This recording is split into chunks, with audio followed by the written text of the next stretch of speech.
오늘 빠꽁시대 빡친 친구 여러분들 반갑습니다. 자, 첫 번째 나오는 것은 바로 뭐냐면 사회 변동이라는 것이 나와. 자, 일단 사회 변동하면은 너희들이 그냥 어렵게 생각하지 마. 자, 변동이라는 건 뭘까? 변한다 이런 뜻이죠. 그러니까 사회 변동이라는 건 사회가 변한다. 네, 이렇게 생각을 하고 가면 되는 거야. 그런데 여러분들 사회가 변동할 때 우리가 한 가지를 얘기해 보면, 자, 예를 들어서 요렇게 생긴 사회가 있다라고 해보자. 그런데 요렇게 생긴 사회가 요렇게 이런 식으로 변했다라고 한번 해보자. 그지? 그러면 사회가 변동하는 이유는 예를 들어서 이 안에서 얘를 이렇게 막 찌른 거예요. 막 찔러가지고 요런 모양으로 만들 수도 있지만, 또는 밖에서 얘를 찔러가지고 요런 모양으로 만들 수가 있다는 거야. 그치? 자, 그러면 여기서 선생님이 얘기해주고 가고 싶은 건 뭐냐면, 자, 사회를 변동시키는 이유가 있다. 그 이유를 갖다 우리 뭐라 그러면 사회를 변동시키는 요인이야. 그런데 사회를 변동시키는 요인이, 자, 시험 문제 1타니까 반드시 꼭 기억하고 가야 돼. 그러면 사회는 왜 이렇게 변동하느냐 이겁니다. 자, 여러 가지 이유들을 선생님이 들어주겠지만, 자, 가장 중요한 이유는 바로 왜 그러냐면, 과학기술이 뭐 했기 때문이다. 발달했기 때문이다. 뭐라고? 과학기술이 뭐 했기 때문이다. 발달했기 때문이죠. 자, 요거 외에도 어떤 것들이 있을 수 있냐면, 뭐 사람들이 가지고 있는 가치관이 변화했기 때문에 그럴 수도 있고, 그 다음에 여기에 살고 있는 뭐 인구의 숫자 같은 거, 이런 것들이 변화했기 때문에 뭐 그럴 수도 있겠고, 또는 뭐 정부의 여러 가지 계획 같은 거 있을 수 있어요. 그러니까 이런 것 때문에 그럴 수도 있겠고, 자, 그러거나, 마지막으로, 자, 뭐가 있을 수 있냐면, 문화 전파 같은 것들, 이런 것 때문에, 사회는 변할 수 있다. 자, 잠깐만 선생님이 설명해 주면, 사회는 변한단 말이야. 근데 사회가 변하는 이유 중에서, 자, 시험 문제 1타입니다. 가장 큰 이유는 얘네들 중에서도, 얘네 말고도 여러 가지 것들이 다다다다 나올 수 있어요. 근데 사회가 변하는 가장 근본적인 요인이 뭐냐? 이렇게 물어볼 수 있어. 그러면 그거는 바로 뭐냐면, 과학기술의 발달이다. 요게 시험 문제 1타니까 반드시 꼭 기억하고 가야 돼. 그러니까 얘네, 과학기술이 발달하기 때문에 가장 근본적으로 변하는 거야. 그러니까 사회가 이런 모양에서 이런 모양을 변할 때 가장 근본적으로 제일 잘 변하기 쉬운 게 뭐냐면 과학기술이 발달하면 변한다니까요. 그러니까 대표적으로 우리가 옛날 때는요, 어떤 PC방에 앉아가지고 인터넷 했습니다. 그죠? 근데 요즘 같은 경우 PC방 갈 필요가 없죠. 왜? 그냥 들고 다니면서 이렇게 할 수 있다는 거야. 그치? 인터넷을 이렇게 들고 다니면서 할 수 있다는 거야. 그치? 그러니까 이런 모습들이 변했잖아요. 사회 모습이 변했잖아요. 뭐 때문에요? 과학기술이 발달했기 때문에 변했잖아요. 요거 알 수 있죠? 자, 그리고 가치관. 사람들의 생각이 바뀌면 사회 변동합니다. 그 다음에 인구가 변화했어요. 인구가 증가했다. 인구가 줄어들었다. 그러면 사회도 변동합니다. 그리고 정부의 계획 때문에 사회는 변동하죠. 그런데 얘네들은 다 묶어서 어떤 요인이냐면 내재적 요인이야. 내재적. 그러니까 한마디로 말하면 사회 내부에서 발생하는 것들이에요. 그래서 사회 내부에서 이렇게 발생하는 요인들이지. 그치? 그러나 자, 문화접하 시험 문제 1타입니다. 자, 얘는 무슨 요인이냐면 얘만 외재적 요인이다. 자, 한 가지 선생님이 말씀드리고 가겠습니다. 자, 만약에 시험 문제 사회 변동 요인들이 쫙 나온단 말이야. 그런 다음에 여기서 성격이 다른 것을 하나 골라봐라. 그러면 정답은 문화 전파냐. 알았어. 그러니까 나머지는 다 내재적 요인이야. 그런데 문화 전파만 외부에서 발생하는 거지. 이 문화 전파의 가장 대표적인 케이스가 뭐냐면, 우리나라 같은 경우 원래 밥에다가 김치 얹어서 호라락 이렇게 먹는 문화입니다. 그죠? 하라락! 이렇게 먹는 문화야. 자, 그런데, 자, 어느 순간 이제 미국의 그 맥도날드 여러분들 알죠? 그 맥도날드에 의해서 우리나라에 패스트푸드라는 것이 들어오게 되었습니다. 뭐, 햄버거, 그리고 콜라, 왜 갑자기 선생님이 침이 넘어가지? 그러면 안 되는데. 근데 피디님 좀 앞에서 조용히 좀 하세요. 근데 계속 앞에서 막 떠들어. 좀 조용히 좀 해. 여러분 좀 조용히 좀 해. 닥쳐. 자, 선생님 다시 할게요. 뭐냐면, 햄버거, 그리고 콜라, 또 뭐 있죠? 뭐, 치즈 스틱, 이런 것들이 있습니다. 이런 거 빨리빨리 하는 문화인데, 그래서 이런 음식들 우리는 패스트푸드라고 그렇게 얘기하죠. 그런데 이 패스트푸드 문화가 우리나라에 원래 있었니? 없었지. 그치? 그런데 미국에서 들어온 거죠. 그러니까 우리 우리나라에도 패스트푸드라는 문화가 들어오게 된 거죠. 그러면서 우리나라가 좀 바뀌게 된 거죠. 그쵸? 그러니까 이게 바로 뭐냐면 문화가 전파되는 건 외부에서 들어오는 거야.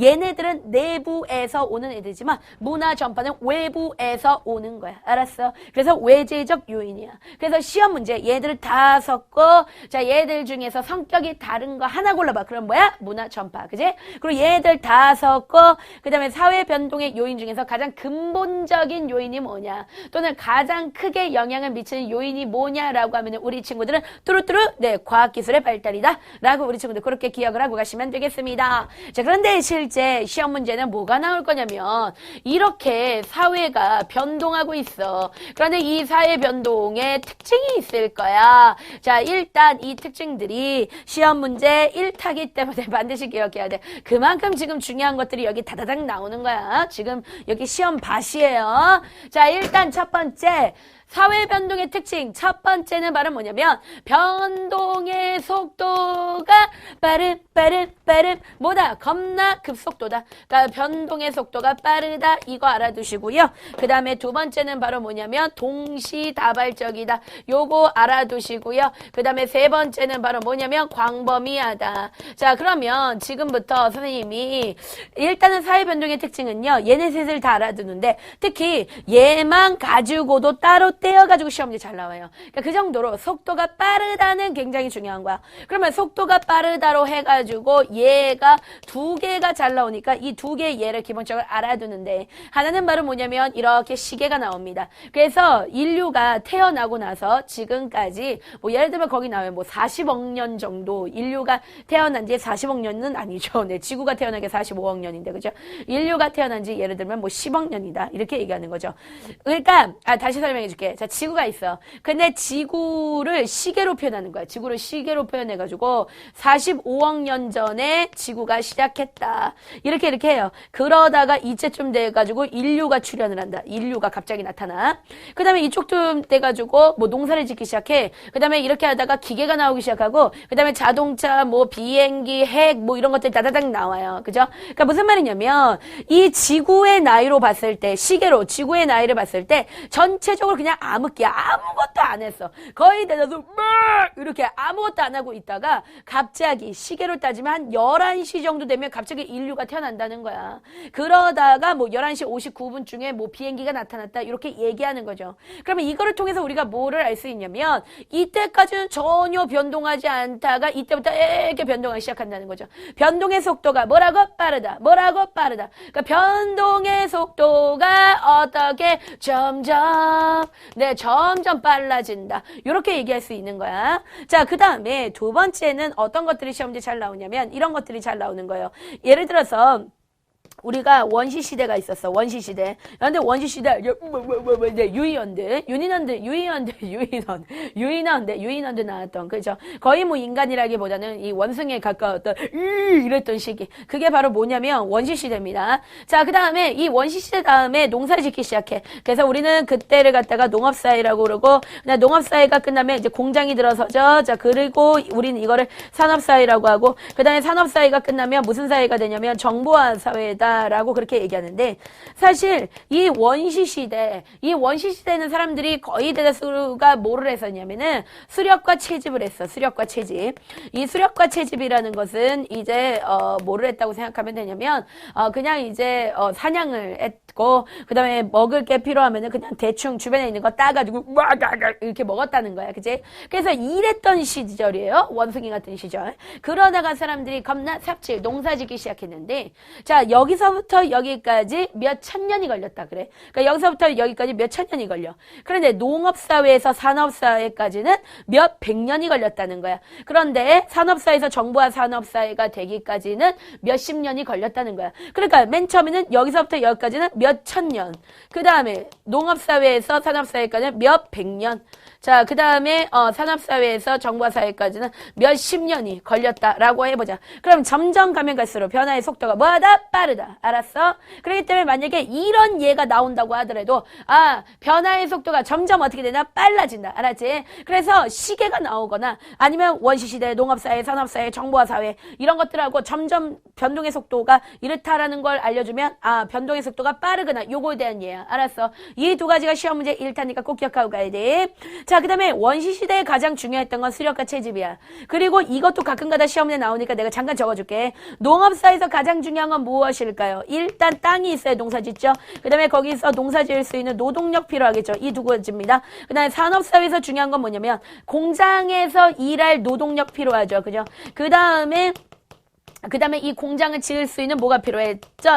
자본이 필요하지. 그 다음에 정보화 사회에서 가장 중요한 건 바로 뭐냐면 정보와 지식이야. 알았어? 그래서 요 내용까지도 여러분들 기억해주고 갑니다. 그 다음에 사회 변동은 어떠냐면 동시다발적이야. 우리나라에서 사회 변동 일어나면 동시에 미국, 중국, 일본, 디디디 다 일어나게 됩니다. 동시다발적이고 그 다음에 다양한 분야에서 광범위하게 나타난다는 사실까지도 우리 친구들이 알 수가 있습니다. 자, 그 다음에 이번에는 이제 선생님과 함께 뭐에 대해서 알아볼 거냐면, 자, 이렇게 사회가 변동하는데 그 사회가 변동하는 방향이 있어요. 사회가 변동하는 방향이 있단 말이야. 자, 그 방향이, 그러니까 사회가 어떤 방향으로 지금 변동하고 있느냐 이거죠. 여러분들 이 방향은요 무조건 시험 문제 100% 출제예요. 그러니까 오늘 잘 들어. 나하고 지금 공부하는 내용 중에서 무조건 시험 문제가 한 문제가 나온다면 여기서 나오는 거야. 알았어? 그러니까 그 정도로 이거 무조건 나옵니다. 만약에 이것이 시험 문제 나오지 않는다면 피디님 제가 뭐 하면 좋을까요? 한번 얘기해보세요. 뭐든지 전 다 수용합니다. 피디님. 나한테 이제 복수할 수 있는 기회예요. 네. 이름을 바꾸세요. 이름 뭘로 바꿔요? 네. 닭광으로 닭광으로 바꾸라고. 네, 좋습니다. 선생님 이름을 닭광으로 바꾸던지, 아니면 선생님 이름을 닭강정으로 바꾸던지, 뭐 닭광이든 닭강정이든 필요 없습니다. 그죠? 네, 미모는 변질되지 않기 때문에. 네, 그래서 선생님 그 정도로 시험 문제 굉장히 잘 나와요. 알았죠? 자, 그렇기 때문에, 자, 지금부터 방향 알려줄 건데, 우리가 사회가 변동하는 방향 총 몇 가지냐면, 3가지 방향이야. 그러니까 이 3가지 방향을 기억을 하고 가면 되는 거야. 자, 그러면 일단 첫 번째 방향, 한번 알아보도록 할게요. 자, 그것은 바로 뭐냐면 점점 가면 갈수록 뭐 되는 거다? 산업화된다. 그러면 이 산업화라는 건 쉽게 얘기해서 뭐냐면 예전 사람들이 겁나 삽질했어. 농업사회였다는 거야. 그런데 이 농업사회에서 점차 그렇죠. 광공업사회로 발달하게 된다는 거죠. 자, 광공업이라든가 또는 서비스업이 중심이 되는 사회로 뭐 되기 시작한다? 변화되기 시작했다는 거지. 그러니까 광공업이라는 것은, 광이라는 것은 뭐냐면 곡괭이질 해가지고 철광석, 금, 은 이런 걸 키워내는 거고요. 이렇게 캐내는 거고요. 키우는 거 말고. 그 다음에 공업이라는 건 공장 가서 이렇게 일하는 거죠. 네, 이렇게 일하는 겁니다. 그 다음에 서비스업이라는 건 지금 선생님이 하고 있는 게 바로 서비스업이죠. 그러니까 자, 산업화의 특징은 뭐냐면 농업사회에서 뭐가 발달한다? 네, 광공업 서비스업 중심으로 변하게 되는 것이 바로 산업화라는 거야. 자, 그렇다면 이때 궁금하지 않습니까? 어떻게 산업화라는 것이 발생되게 되었는지요? 그 배경은 바로 무엇이냐면 산업화면 반드시 꼭 기억하고 가야 돼. 자, 선생님이 일단 좋아하는 숫자 뭐라고? 선생님 좋아하는 숫자 뭐라고? 18세기 후반입니다. 18세기 후반에 영국에서 뭐가 일어났어? 산업혁명이 일어났다. 선생님이 산업혁명에 대해서는 여러 번 말씀드렸죠. 자, 산업혁명이라는 것은 원래는 물건을 손으로 만들었는데 산업혁명이 일어나니까 기계가 만들어져서 기계를 통해서 물건을 만들기 시작했던 거야. 그쵸? 그게 바로 뭐냐면 산업혁명이야. 그래서 산업혁명으로 인해서 자, 지금부터 선생님과 함께 자, 산업화의 특징 알아보고 가도록 하겠습니다. 자, 일단 산업화가 되기 시작하면서 어떤 것들이 벌어지기 시작하냐면 사람들의 인구가 증가되기 시작했고 그 다음에 사람들이 어디로 몰려? 도시로 몰려. 그래서 도시가 증가했고 그 다음에 도시로 사람들이 집중하는 그런 모습들이 발생하기 시작했고요. 그 다음에 어떤 산업이 기본적으로 발달하게 되었고요. 그 다음에 이렇게 도시로 집중하는 걸 갖다가 우리가 4글자로 자, 뭐라고 하냐면 여러분들 맞춰보세요. 뭐라고? 이촌향도. 그렇지. 그래서 이촌향도하는 자, 그런 모습들이 여기저기서 나타난다. 그래서 요거 외에도 산업화의 여러 가지 특징들이 있어요. 그러니까 여러분들 책에 있는 대로 한번 기억해 보십시오. 자, 그리고 또 어떠냐면 사람들의 여러 가지 생활 수준 자체가 엄청나게 향상되게 되죠. 네, 그렇습니다. 왜 그러냐면 이 산업화를 하게 되면은 아무래도 공장이 발달하게 되는 거기 때문에 자, 대량 생산이 가능해지죠. 그러면 대량 생산한 만큼 뭐 아니면 대량 소비했다고 우리 그렇게 얘기할 수 있는 거지. 그치? 그러니까 옛날에는 예를 들어서 자 이런 책을 만들어야 돼요. 그죠? 그러면 책을 만들기 위해서 옛날에는 어떻게 했겠니? 당연한 그거를 일일이 다 썼겠지. 그치? 그러나 우리가 산업사회가 되면서부터는 그냥 알아서 기계가 네 웅치키 촉촉촉촉촉 이렇게 찍어내는 거예요. 그쵸? 네, 이렇게 찍어내는 거기 때문에 자, 대량을 생산할 수 있고 대량 소비할 수 있다. 자, 이것이 바로 뭐냐면 산업화의 특징입니다. 그런데 시험 문제는 뭐가 나오냐면 산업화를 함으로써 분명히 뭐가 발생했겠니? 문제점이 발생했을 거 아니니? 그죠? 이 문제점이 서술형 1타니까 지금부터 서술해 보자. 일단 첫 번째는 뭐냐면 산업화로 인해서 가장 먼저 발생한 건 빈부격차야. 당연한 거지. 왜 그러냐면 산업화로 인해서 공장을 가지고 있다. 그리고 내가 사장이다. 부자야. 그죠? 그러나 겁나게 일을 해도 노동자는 가난해. 그지? 빈부격차가 발생할 수밖에 없고 그 다음에 인간은 소외돼. 인간보다는 왜냐면 뭐가 중요하니까 기계가 중요하니까 그 다음에 이것으로 인해서 어떤 환경 오염 같은 거 이런 것들이 발생하고요. 그 다음에 어떤 전통적인 그런 가치관이 있어요. 사람들이 가지고 있는 가치관 그러니까 이런 것들이 파괴되기 시작해. 옛날부터 가지고 있었던 가치관 이런 게 파괴되고 그 다음에 전통적인 어떤 가족관계 같은 게 있습니다. 그런데 이런 것들이 뭐 되기 시작하냐면 붕괴되는 거죠. 그러니까 가장 대표적으로 옛날 같은 경우에는 대가족이라고 해가지고 우리나라만 해도 대가족이라고 해가지고 그러니까 할머니 할아버지랑 같이 살고 그 다음에 삼촌들 작은아버지 다 같이 이렇게 사는 그런 분야였단 말이에요. 그런 느낌이었단 말이죠. 그러나 여러분들 지금 같은 경우 우리가 핵가족이라고 해가지고 겁나 무섭죠? 네, 핵가족이라고 해가지고 엄마, 아빠 그리고 나 그냥 이렇게 사는 거잖아, 그치? 그러니까 이런 전통적인 가족관계도 파괴되고 전통적으로 우리가 가지고 있었던 어떤 가치관 같은 거, 뭐 여자는 그냥 뭐 다소곳하고 그리고 뭐 네 이래야 돼, 그치? 그리고 뭐 여자는 이뻐야 되고 뭐 이런 것들. 그러나 오늘날 같은 경우 어떠냐면은 여자가 왜 다소곳해야 돼? 그죠? 네, 여자가 왜 다소곳해야 돼요? 그죠? 자, 이런 것들이라든가. 그러니까 이런 전통적인 가치관이 어떻게 되는 거예요? 파괴됐구나. 네, 이렇게 알 수 있는 것이죠. 자, 그 다음에 두 번째 방향 한번 알아보겠습니다. 두 번째 방향 바로 뭐냐면 정보화야. 자, 그러면 이 정보화 사회에서 가장 중요한 게 있습니다. 자, 정보화 사회에서 중요한 거라고 한다면 자, 두 개야. 자, 뭐하고 뭐? 정보화 지식이야. 알았냐? 어렵지 않지? 정보화 지식이죠. 우리가 오늘날 사회를 이제 정보화 사회라고 하는데 지금 같은 경우는요, 사실 얼마나 정보를 가지고 있느냐가 굉장히 중요합니다. 그쵸? 자, 그러면 이 정보화 사회가 왜 발생하게 되었는가? 자, 우리가 발생 배경 한번 알아볼까요? 정보화 사회가 발생한 이유, 시험 문제 1타입니다. 첫 번째, 누구 때문에? 컴퓨터. 네, 그죠? 누구 때문에? 컴퓨터. 네, 컴퓨터입니다. 컴퓨터. 그래서 컴퓨터와 그 다음에 뭐의 발달 때문이다? 인터넷의 뭐 때문이다? 발달 때문이다. 자, 이걸 갖다가 또 다르게 표현하면 뭐라고 얘기할 수 있냐면 자 정보통신 기술이 발달했다라고 그렇게 표현할 수도 있어요. 그러니까 이거는 책마다 조금 다르게 표현할 수도 있고 시험 문제 이렇게 나올 수도 있고 이렇게 나올 수도 있죠. 똑같은 말이죠. 컴퓨터와 인터넷이 발달했다는 건 정보통신 기술이 발달했구나 라고 우리는 그렇게 얘기할 수 있는 겁니다. 이렇게 따져보면 되는데 선생님 같은 경우에는 어렸을 때 컴퓨터를 배웠어요. 초등학교 때. 근데 선생님 때 그 초등학교 때 컴퓨터를 배웠다면 그거는 조금 그 집이 살았네 이렇게 얘기할 수 있습니다. 그런데 이제 왜냐면은 이 컴퓨터가 너무 귀했기 때문에 그런 거죠. 근데 선생님은 잘 살진 않았지만 뭔가 배우긴 했어. 알았지? 근데 배우는데 예를 들면 그 컴퓨터를 가지고 2비트짜리요. 2비트. 2비트라는 거 자체가 되게 웃긴 거야. 2비트. 지금 뭐 이런 비트 개념이 없어. 2비트짜리 컴퓨터를 가지고 이제 계산을 하는 거야. 그래서 1 더하기 1은 이거를 계산하기 위해서는 컴퓨터 용어로 바꿔가지고 다다다다 이렇게 바꿔가지고 이렇게 하면은 한 10분 정도 그거를 치면 1 더하기 2는 3 이렇게 나와. 그제? 그게 뭐냐고. 옛날 컴퓨터 그랬어요. 근데 지금은 어떻습니까?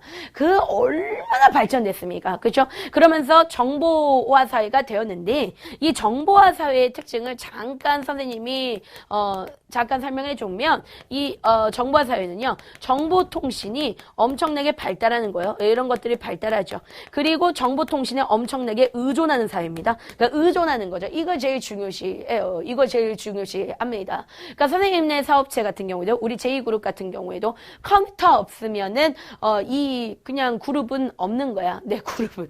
이 회사는 없는 거야. 컴퓨터가 반드시 필요한 거야. 알았지? 자, 그런데 이때 시험이 잘 나오는 건 뭐냐면 정보화 사회이기 때문에 발생하는 여러 가지 문제점들이 있어. 자, 이 문제점들이 시험 문제 1타니까 반드시 기억해야 돼. 특히 정보화 사회 문제점은 특히나 시험 문제 잘 나와. 왜? 요즘에 터지고 있는 것들이니까. 뭐가 있습니까? 일단 사생활 침해죠. 그러니까 내 정보가 사생활이 침해되지. 나에 대해서 사람들이 다 안다는 거죠. 그치? 사생활이 침해될 것이고. 그 다음에 또 어떤 거냐면은 내 사이버 범죄 같은 것들이 발생할 수 있고, 그 다음에 또는 어떤 것들이 일어날 수 있냐면, 이런 겁니다. 정보 불평등 같은 게 일어날 수 있죠. 정보 불평등. 이 정보 불평등은 누구한테 일어나냐면 세대 간에 발생해요. 그러니까 여러분들 같은 경우는 정보가 풍부해요. 그렇죠? 그러니까 인터넷을 잘 활용하기 때문에. 그러나 여러분들의 할머니, 할아버지들 같은 경우에는 이 인터넷 자체를 잘 활용하지를 못하시죠. 그렇기 때문에 뭔 소리요? 이러는 거야. 할머니들한테 스마트폰을 드린다. 그러면은 사실 필요가 많이 없으시죠. 네, 많이 없으세요.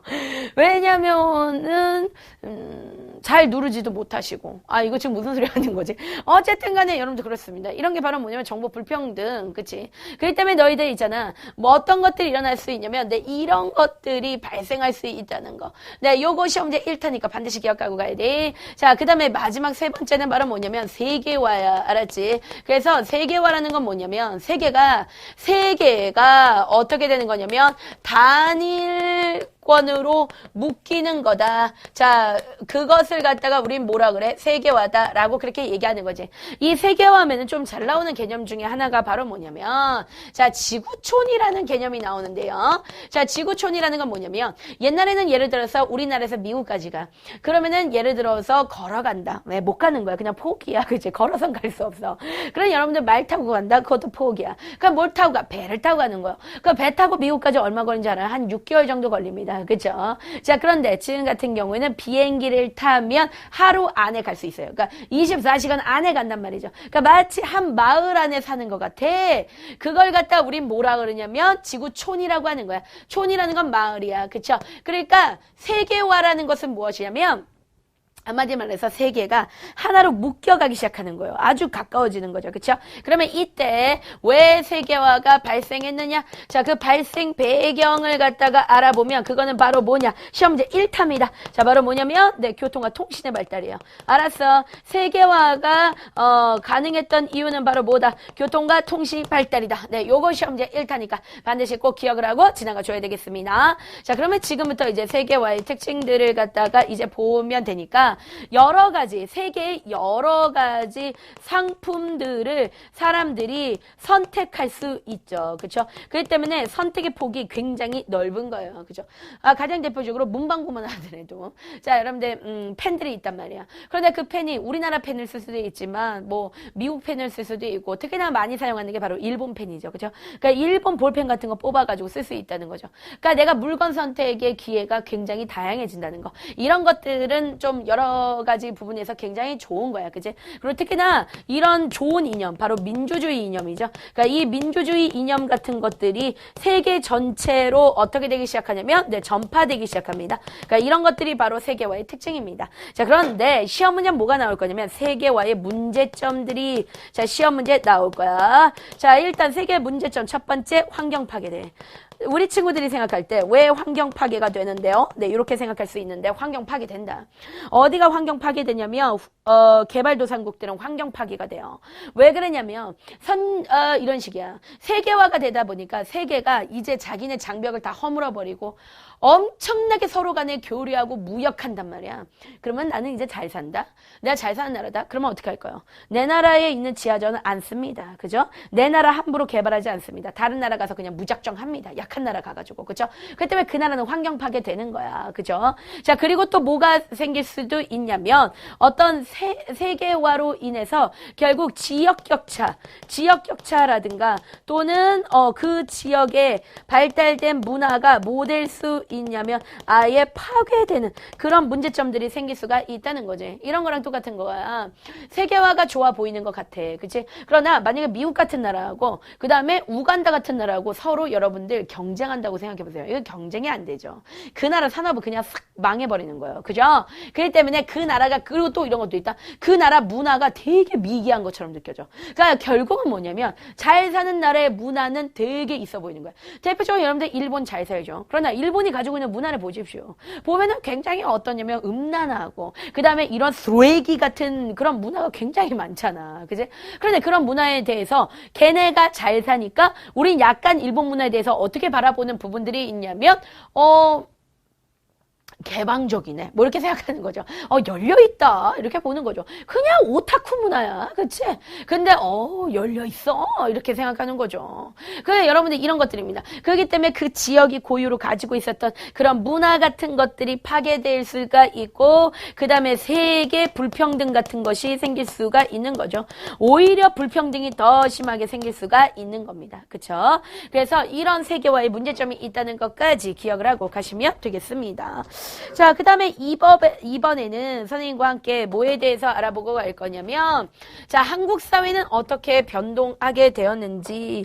자, 지금부터, 네, 한국 사회의 변동 방향, 한국 사회의 변동 방향에 대해서 알아보고 갈게요. 일단 한국 사회는 어떤 식으로 지금 변동하는 그런 모습이 나타났냐면, 자, 첫 번째, 선생님과 함께, 자, 사회 부분에서 어떻게 한국 사회가 변했는지 한번 볼 건데, 한국 사회는 기본적으로 원래 닫힌 사회였어. 닫힌 사회. 자, 여러분들 닫힌 사회라는 게 뭐야? 그쵸? 이렇게 닫혀 있다 이런 뜻이야. 그런데 요거에 대해서 어떻게 됐냐면 요 닫힌 사회에서 어떻게 됐냐면 네, 열린 사회로 이렇게 변했습니다. 부담되지. 겁나 부담됐지. 야, 열린 사회 변했어. 얘들아. 자, 그래서 열린 사회로 변했어. 얘들아. 자, 그럼 지금부터 닫힌 사회에서 열린 사회로 어떻게 변했는지 선생님이 지금 요 내용 정리하고 가도록 하겠습니다. 자, 일단 닫힌 사회. 가만히 있어. 자, 닫힌 사회입니다. 얘가 막 지 맘대로 움직여. 자, 닫힌 사회. 한번 볼게요. 일단 닫힌 사회라는 부분은 어떤 부분이냐면 일단 남성 중심이야. 예전에 과거를 갖다가 보면은 남성 중심의 그런 사회였어요. 그리고 굉장히 어떤 획일화야.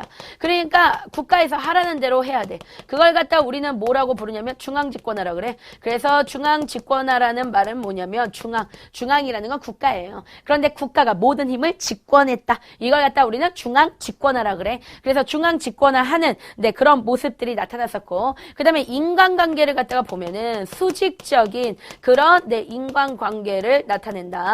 자, 일단 수직이라는 게 뭐니? 이게 수직이야. 이게 수직이야. 그러니까 무슨 말이냐면 아주 그 위계서열이 정확하다는 거죠. 그러니까 높은 놈이 있고 그다음 낮은 놈이 있고 막 이런 식이라는 거죠. 그죠? 그러니까 사장이 있고 부장이 있고 차장이 있고 그다음에 네, 그죠? 그다음에 네, 그죠? 노예가 있고 네, 이렇게. 자, 이렇게 내려온다는 거예요. 그러니까 이런 수직적인 인간관계였어. 자, 이건 다 고쳐보자 이제. 다 고쳐보자. 자, 열린 사회가 됐습니다. 남성 중심이라고요? 누가 그래? 네, 남자와 여자는 뭐하다? 평등하다. 자, 그걸 갖다가 우리는 뭐라 그러면 양성평등 시대. 양성평등 시대가 됐고요. 획일화하지 않습니다. 다양한 사람들의 다양화됩니다. 다양한 사람들의 의견을 받아들이죠. 자, 중앙 집권화에서 어떻게 되냐면 개방적으로 변합니다. 이 개방적이라는 표현을 다른 말로 뭐라고도 얘기할 수 있냐면 지방 분권적인 모습이다라고 얘기하죠. 그러니까 이 중앙이 모든 걸 결정내리는 게 아니라 지방의 일, 예를 들면 부산, 예를 들면 울산, 각각의 지방의 일이 있다면 자기네 스스로 결정하는 거야. 그게 바로 뭐냐면 지방 분권적이야. 그지? 그 다음에 수직적 인간관계에서 자, 점차 뭐로 변하기 시작하냐면 수평적으로. 그쵸? 수평적이라는 건 다른 말로 얘기해서 겁나 뭐하다, 평등하다라고 우리는 그렇게 이야기를 하고 갈 수가 있는 것이다. 자, 그 다음에 두 번째 우리가 정치적인 측면으로 한번 본다면 어떻게 변했냐면 우리나라는 원래 권위주의적 정부였어. 그런데 권위주의적 정부에서 이것이 점차 가면 갈수록 네, 민주주의적 정부로 변하게 됐습니다. 그러면 권위주의적이라는 것은 쉽게 얘기해서 목이 뻣뻣해가지고 끙 네, 이런 권위를 가지고 있다는 거예요. 그러니까 뭔가 자 대통령이나 국회의원이 나오는 거야. 그런 대통령이나 국회의원이 나와서 이제 국민들한테 안녕하십니까 대통령입니다. 이런 스타일이 아니라 이런 스타일, 지금의 이런 스타일이 아니라 과거는 보면 이런 식인 거죠. 국민들의 정치에 정차도 뭐라는 것들이 뭐라라 개기지 마 막 이런 스타일인 거죠. 그쵸? 디즐랜드? 네, 이렇게 얘기하는 거. 그게 바로 뭐냐면 여러분들 권위주의, 독재라고 생각하면 돼. 알겠니? 자, 그러면 우리가 어떻게 권위주의가 되었느냐? 자, 봅시다. 자, 우리 광복 직후죠. 이제 우리가 일제의 지배로부터 벗어난 직후에 우리나라에 권위주의적 정부가 들어섰어요. 자, 그래서 이때 권위주의적 정부가 들어섰다. 그래서 어떤 시민이 가지고 있는 자유와 권리를 이때 짓밟기 시작했습니다.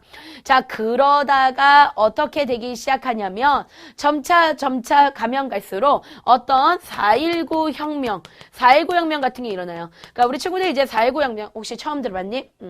답답하다. 자, 그래서 지금 선생님이 앞에 있는 PD님은 들어봤대요. 당연히 들어봤겠죠. 중학교 졸업했으니까. 네. 자, 자랑하지 마. 자, 그러면 선생님이 4.19 혁명 알려드리겠습니다. 자, 4.19 혁명이라는 것은 쉽게 얘기해서 우리나라 첫 번째 대통령이 이승만 대통령인데 이승만 대통령의 오랜 동안의 그 독재에 우리가 반대한 겁니다. 그래서 용기 있게 이승만 대통령을 몰아낸 것이 바로 4.19 혁명이에요. 알았죠? 그러니까 이거 자세히 알지 마세요. 네, 나중에 역사 시간에 자세하게 공부할 거니까. 자, 그래서 4.19 혁명을 바탕으로 해가지고 계속해서 어떻게 했냐면 민주주의 운동을 했죠. 자, 그렇게 하면서 이 민주주의가 어느 정도 점차 뭐 되기 시작한 거야? 발전하기 시작했어. 자, 그러다가 여러분들, 자, 오늘날이 됩니다. 그럼 오늘날이 되면은 여기저기서 자, 시민운동 같은 것들이 활발하게 일어나죠. 그러니까 예를 들어서 뭐 이런 것들이야. 예를 들어서 뭐 예전에 있었던 것 중에서 그 여러분들 새우 맛 나는 과자 알죠? 네, 새우 맛 나는 과자 중에서 아주 깡 따고 있는, 네, 모르는 사람 없겠죠. 깡 따고 있는 과자 있습니다. 뭐죠? 네, 그러니까 그 과자 있어. 새우 맛 나는 과자. 그런데 그 새우 맛 나는 과자에서 뭐가 나왔냐면 쥐머리가 나온 적 있어요. 여러분들 상상도 못하겠죠. 근데 먹고 있는데 쥐 대가리가 거기서 나온 거죠. 그러면 그런 것도 어떻게 해야 돼? 불매운동 일으켜야죠. 그렇죠? 불매운동 할 수도 있겠고 이런 게 시민운동의 대표적인 거야. 그러거나 또는 국가의 대통령이나 국회의원 정치 잘못한다. 그러면 어떠냐면은 정치 잘못하니까 꺼져라고 시민운동 할 수 있죠. 그렇죠? 그런데 예전 같으면 이거 가능할까? 네, 예전 같으면 가능하지 않아요. 예전 같으면은 네, 두두두두두 네, 이겁니다. 가능하지 않아요. 그러나 오늘날 가능하다는 거죠. 그러니까 그만큼 권위주의적 정부에서 점차 민주주의적 정부로 변했구나. 요거까지 기억을 하고 갈 수가 있습니다. 자, 그러면 이번에는요. 네, 선생님과 함께 뭐에 대해서 알아볼 거냐면 자, 우리는 경제적으로 어떻게 변화했는가 봤더니 경제적으로 보니까 우리가 초기에는 농업사회였어요. 자, 그러다가 무슨 사회? 산업사회. 그러다가 마지막. 자, 피디님 맞춰봐. 이거 알 수 있을까요? 그러다가 무슨 사회로 변했다? 정답은? 정보화 사회. 네, 정보화 사회입니다. 네, 그렇죠. 예, 맞습니다. 자, 우리 친구들 다 알고 있는 거죠? 자, 농업사회에서 산업사회, 그 다음에 정보화 사회로 이렇게 변했다는 거 우리 아가들이 알 수가 있어요. 자, 일단 우리나라에서 가장 중요한 숫자가 있어. 그건 바로 뭐냐면 1960. 자, 다시 한번 우리나라에서 가장 중요한 숫자. 예, 1960. 예! 네, 1960. 반드시 기억하고 가는 거야. 자, 일단 우리한테 있어서 왜 1960년대 초반이 중요하냐면 이때까지만 해도 초반 아주 못 살았어. 그래서 이때까지만 해도 전체 국민의 거의 대다수가 농사를 지어요. 그러니까 이때는 농업사회였죠. 그렇죠? 그러다가 1960년대 중반 이후부터 자, 중반 이후부터 점차 우리는 뭐 하기 시작하냐면 산업사회로 변합니다. 그래서 산업이 발달하죠. 그런데 이때 너희들이 한 가지 기억할 게 있어. 우리는 산업사회로 발달했어요. 그런데 이때 우리나라 산업은 어떤 스타일로 발달하게 됐냐면 꼭 기억해. 정부주도형이야. 뭐라고? 정부주도형. 뭐라고? 정부주도형. 알았어. 그러니까 다른 나라 같은 경우에는 산업이 이렇게 발달해요. 내가 공장을 짓고 싶어서 공장을 지었어. 그 어떤 사람도 공장 짓고 싶어서 공장 지었어. 너도 나도 공장을 짓다 보니까 네, 공업화되는 거야. 그러니까 이렇게 발달했지. 그러나 우리나라는 그렇지가 않았어요. 딱 누가 나타나면 박정희 대통령 딱 나타납니다. 그런 다음에 어떻게 하면 야, 도로 까라. 그럼 도로 까는 거야. 네, 개기지 못해요. 까는 거요. 자, 그리고 그치, 네, 그죠. 네, 그치. 공장 지어! 그럼 어떻게, 왜 짓는 거야. 그쵸. 그러니까 뭐냐면, 정부 주도형이라는 거야. 이런 걸 뭐라고? 정부 주도형이다. 뭐라고? 정부 주도형. 그러니까 정부 주도형의 특징은요, 굉장히 급속한 산업화를 갖고 옵니다. 굉장히 빨랐지, 그치? 그래서 다른 나라 같은 경우에 한 300년 걸렸어. 그런데 우리나라는 30년 걸렸어. 그러니까 여러분들, 이거는 정말 대단하다. 여러분들 감사한지 아세요? 그 시대에 안 태어난 거에 대해서. 있어. 도로 깐다고 생각해봐. 도로 까는 거예요, 여러분들. 공장 짓고 얼마나 개고생이고 얼마나 힘들었겠니. 그래서 선생님이 얘기하는데 공부가 제일 쉬워. 진짜. 여러분들이 나중에 어른 돼보세요. 어른 돼 보면 네 여러분들 공부가 제일 쉽다는 것을 여러분들 알게 될 것입니다. 자, 그 다음에 그래서 중반 이후에 그렇습니다. 자, 그러다가 드디어 여러분들 오늘날이 되었습니다. 자, 오늘날은 보니까 무슨 사회냐면 네 정보화 사회죠. 그러니까 정보가 중요한 네 정보화 사회, 그러니까 정보와 지식이 중요한 정보화 사회로 점차 변화했구나라는 거 알 수가 있습니다. 자, 그래서 이 한국 사회가 변화한 그런 여러 모습들의 그 특징을 잠깐 한번 보니까 일단 첫 번째는 우리는 뭐냐면 정부 주도형의 어떻게 했냐면 산업이 발달해. 그런데 급속한 산업 발전이 있었어요. 그래서 급속한 산업화가 있었다라고 우리는 그렇게 얘기할 수가 있겠지. 그래서 산업화가 급속화가 됐기 때문에 장점이 있어. 그거는 바로 뭐냐면 산업이 발달했다는 측면에서는 분명히 장점이 있어. 그치? 그러나 단점도 어마어마해. 그 단점 중에 하나가 바로 뭐냐면 여러 가지 것들을 써줄게요. 일단 사회, 경제, 사회 산업입니다. 사회 산업. 우리나라 사회의 산업의 그 구조 자체가 어떠냐면 불균형을 이루게 되죠. 불균형을 이룹니다. 그러니까 뭐냐면 농업도 어느 정도 발달하고 그 다음에 산업도 발달하고 막 이래야 되는데 그냥 농업은 푹 퍼지고 나머지는 팍 성장하고 뭐 이런 식인 거야. 그죠? 그리고 뭐 자동차, 제철 이런 거 팍 성장하고 그냥 그 나머지 산업들은 팍 망하고 이런 스타일인 거예요. 왜 그러면 우리나라가 그 당시에 별로 그렇게 잘 살지 못했기 때문에 다 발달시키지 못하고 야 가장 가망성 있는 놈으로 몰아라 그렇게 한 거야. 그래서 걔만 막 이렇게 성장을 시켰죠. 자, 그러다 보니까 좀 어떠냐면 대기업 위주의 성장이다. 대기업 위주의 성장. 자, 이런 것들이 나타나게 되었고 그 다음에 빈부격차 같은 것들이 발생하게 되었고요. 그 다음에 또 잘 사는 지역이 있고 못 사는 지역이 발생합니다. 그러니까 이런 지역적 격차 같은 거 이런 것들이 발생하게 되죠.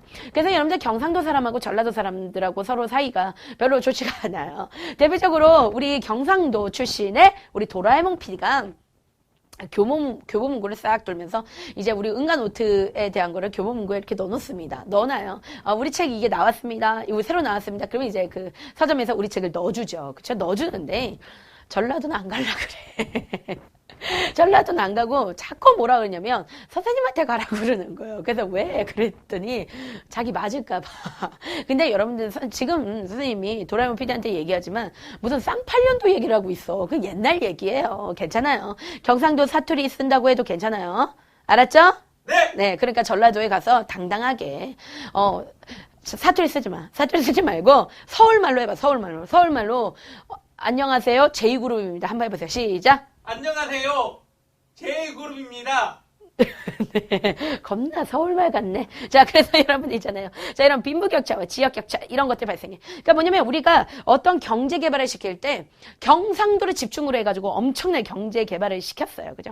그리고 전라도는 개발을 안 시켰죠. 그러다 최근에 이제 개발하기 시작하는 겁니다. 알았죠? 자, 그래서 이런 정부 주도형의 급속한 산업화가 일어났었고, 그 다음에 기본적으로 우리는 급속한 사회 변동을 겪은 나라지.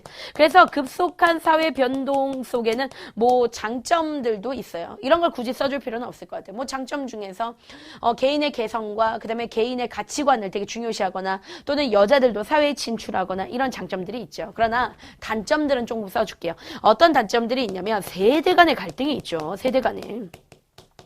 어마어마합니다. 세대 차이가 발생하잖아요. 그죠? 세대 간의 갈등이나 또는 뭐 가치관의 엄청난 뭐 혼란 이런 것들이 있습니다.